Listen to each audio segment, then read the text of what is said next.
Aloha, I'm Jennifer Lynn from Wisdom Flow Yoga, and we're going to talk about the 7 steps to handstand. Step 1, shoulder integration. Shoulder integration means that your arms plug into your upper torso.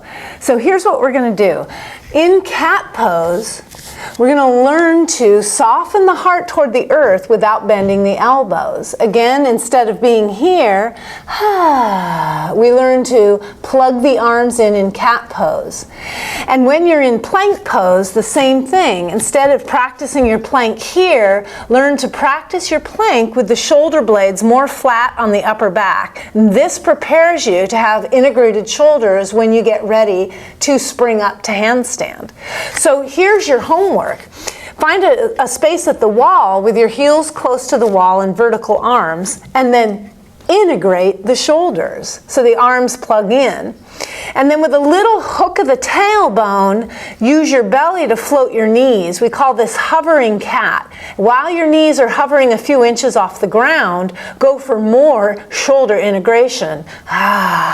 Plug the arms in. The core has to work fiercely to support this. You'll feel it. But take as many breaths as you can, reaching out through your crown so you don't scrunch the neck. Yeah. And then from there, you'll take yourself into a handstand prep where you have a hybrid of plank and downward dog. So start with cat pose, shoulders integrated. Hook the tailbone, hovering cat.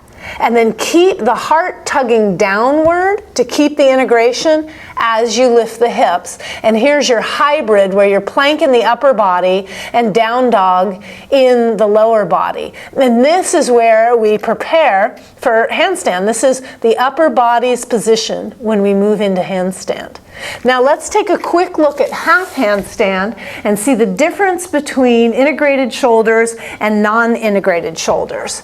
So integrated shoulders, well, let's start with non-integrated shoulders. If I'm pushing out and my arms aren't strongly plugged in, when I come up for half handstand, there'll be mobility in the shoulder girdle.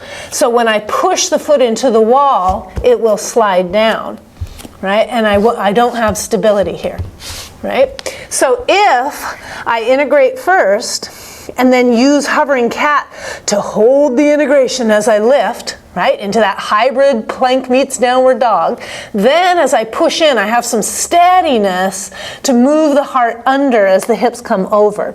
So this is your homework to get your shoulder integration strong. And in your regular practice, keeping the shoulder blades on the upper back in plank and in downward dog, and doing extra integration in cat pose will get you ready to move on to step 2 and towards handstand.